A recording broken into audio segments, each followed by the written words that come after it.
Ignition sequence starts. 6, 5, 4, 3, 2, 1, 0. Liftoff. We have a liftoff.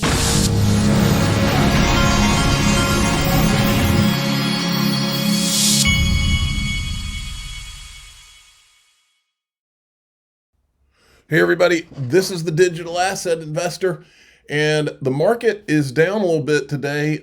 We're at 3.13 trillion. It seems like, since Trump got elected, I don't think we've gone below 3 trillion in the market. If we did, I would be scooping up left and right. I may scoop some up today. If the market goes down any more today, I may have to scoop up more XRP. Want to remind everybody, if you want to join the private group, today we're going to talk about why I think XRP is going to go to #1 on CoinMarketCap in the group. You can join either by just clicking the join button here on YouTube, or you can just click on the links in the description. If you want to join through Patreon, you can go to daixrp.com, or you can just join through YouTube. Soon, I'm hoping you can join through X, if they'll ever. Takes X forever to respond to anything. And if you want XRP Las Vegas tickets, go to xrplasvegas.com. If you want to open an iTrustCapital IRA, you can get $100, I think. I've got a link for that too right here.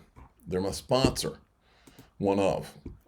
Okay, look, here's they're having a conference today. Anthony Pompliano is putting it on, and it is the literal who's who that spent. It's either just Bitcoin maxis that will only talk about Bitcoin, or it's many of the people who have been attacking Ripple and XRP. In fact, Jack Mullers is going to be there. I wonder if that means Anthony Pompliano endorses his hill that he's going to die on, which is his war on Ripple and XRP. Wonder if we hadn't heard much out of Jack Mullers lately about that.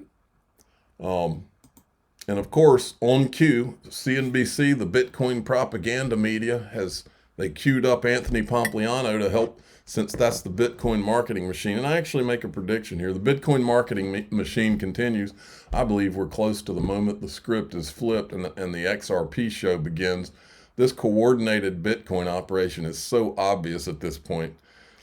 Listen to some of this. Welcome back to Squawk Box. Cryptocurrency exchange Bybit disclosing on Friday that it was hacked in what could be the largest crypto heist ever. Join us right now to discuss the crypto market and what's just happened. Anthony Pompliano is the founder and CEO of Professional Capital Management and author of How to Live an Extraordinary Life. This week, Anthony is hosting New York Bitcoin Investor Week, which we'll get to as well. Good morning. So how much should we worry about the safety or security, if you will, of crypto after this situation? Well, look, anytime that you have a hack, people obviously get worried about this. But the way that I describe it, the Treasury and the Fed has never been hacked. The further you get away from the creation of the money point, then you get less secure. Banks have been hacked, armored cars have been hacked, or people have had money stolen from their wallet. Same thing in crypto. The blockchain itself, the Bitcoin blockchain has never been hacked. But if you go and you take that, you put it in an exchange, or you put it in some sort of custody solution, those can get hacked. And so I think it's important to pay attention to. The most impressive part to me, though, was this was a $1.5 billion hack. Customers obviously were worried. They ran to the exchange. They withdrew $4 billion. No problem. And so obviously the exchange had the money. Right. Usually what we've seen is when these things happen, the exchange gets caught, not having the money or there's some sort of issue. But I think that really the system kind of worked how it was supposed to. And now they're going to work to try to recover that $1.4 billion that was taken from them. What are you thinking right now, just in terms of price of Bitcoin? We keep looking at it. It's off the highs. Some people have talked about it going to $250,000, $500,000, $1 million. Where are we on that journey, if that journey is right? We've had other people come on and say there's a floor at 70,000, and we still have these big debates about strategic reserves being built, but we also have big questions about what the Federal Reserve is going to do. So I think if you look trend, not specifics, right? Everyone's going to come out with these price targets. I have no clue where the price is going to go in terms of exact number. But what I do know is that in these bull markets, historically, we've seen very big drawdowns. In 2017, Bitcoin went up about 20x, but there were 6 different drawdowns of 30% on the way to that 20x in a single year. What we've seen lately is actually those drawdowns are much more muted. So you're getting about 15% drawdowns. And so what that tells me is, one, there's a persistent bid for people who want Bitcoin. But second is that there likely is going to be less volatility to the upside as well. Right. Now, the beauty of Bitcoin is that less volatility to the upside means that maybe we go up 10x off the bottom. We just talked about it last week, Anthony, that finally it's acting like something that almost could be used as a currency, because it's been 95,000 basically for 8 weeks. Do you think? How can it be used as a currency when it can take up to an hour at times? Even with the Lightning Network, it can take up to, ridiculous amounts of time. I've done the Grok search, by the way, where it compares Lightning Network to XRP, and XRP wins every time. It's a joke. If the Fed doesn't cut this year, is there any reason for Bitcoin to go out? It's so, it just, to me, it looks like every time it looks like an easing cycle is coming, that's when it goes. And when it looks like it isn't, even though it's counterintuitive because you get a hot inflation number, that's why you supposedly own things like gold and Bitcoin because of inflation. But a hot inflation. Folks, I am telling you, with everything inside me, I've been paying attention to this space since 2013. Bitcoin thing has been an operation. I don't care what anybody says, it is. And I said here, there will be signs. Remember, one of my son's favorite movies is the movie Signs, where the aliens come to Earth. But there will be signs. XRP's 38 million ETP inflows highlight growing appeal amid Bitcoin's $571 million ETF exodus. Oh, there will be signs, folks. XRP, the Holy Grail. This was in the Nexo blog. Look at this. Dispatch number 232. XRP, the next Holy Grail in crypto. Is XRP about to get the lead? The big idea on Dispatch is all about spotting the game changers in digital assets industry before they unfold. Last week, we spotlighted contenders vying to break into the coveted world of exchange-traded products. After all, achieving Holy Grail status for a crypto asset means becoming the foundation of an ETP. Could Ripple's XRP be next in line following Bitcoin and ETH? A 10% weekly surge hints it just might. SEC's recent acknowledgement XRP ETF, early significant step in the approval process and signals potential formal ETF endorsement. Such moves often heralded increased legitimacy, broader market participation, and enhanced liquidity for assets involved. Adding to this positive momentum, the CEO expressed optimism about the progress of bipartisan crypto regulation in Washington, highlighted that ongoing efforts to establish clear supportive guidelines for digital assets not only protect investors, but also foster innovation, positioning XRP well for growth.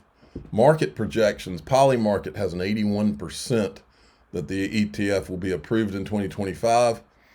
And they don't even mention in here, I don't think the Ripple's lawsuit could go away.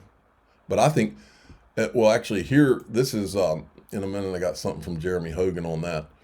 Binance dumping ETH heavily in the last hours. Is there something big coming today? Not looking good, in my opinion.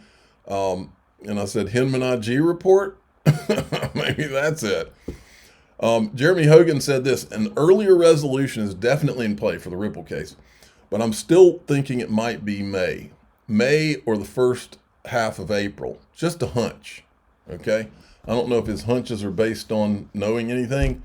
I hope Jeremy Hogan's wrong. I hope wouldn't it be something if they dropped the Ripple case this week? It could happen at any moment, folks. And then it is on like Donkey Kong.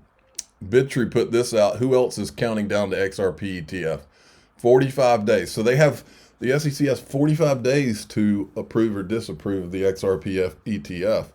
I just believe that they're going to drop this case before that time comes. I think that would just make sense. So we shall see, but we do live in exciting XRP times, I'll tell you that. SEC closed its investigation into Robinhood crypto without taking action. Today, it's coming, folks. Any moment it's coming. I already covered that. Then you got this. Remember when I said there was a canary in the coal mine on the Bitcoin They're trying to get a Bitcoin reserve in the state of Wyoming, which is Senator Loomis's state. She's the one heading up the whole Bitcoin reserve thing. Couldn't even get it in her own state. And now Montana. There's several states that have rejected it. Those in favor of the motion, vote aye. Those opposed, vote no. Are there any absentee votes? Mr. Chair, Representative Fielder votes aye. Has every member voted? Does any member wish to change his or her vote? If not, the clerk will count the vote. So they voted against it, 41 to 59. Main reason was the investment was too risky. All right. What we're going to do is we're going to go in DAIXRP.com, which you can also join at the below this video on YouTube by just hitting the join button. We're going to go in there and I'm going to tell you why I'm going to give you a comparison. I'm going to tell you why I think XRP is going to be the king, number one in all of crypto, and should have been all along. I'm the digital asset investor. I'm not an investment advisor. This is for entertainment purposes only. Please subscribe, hit the like button, tell your friends and family. Away we go.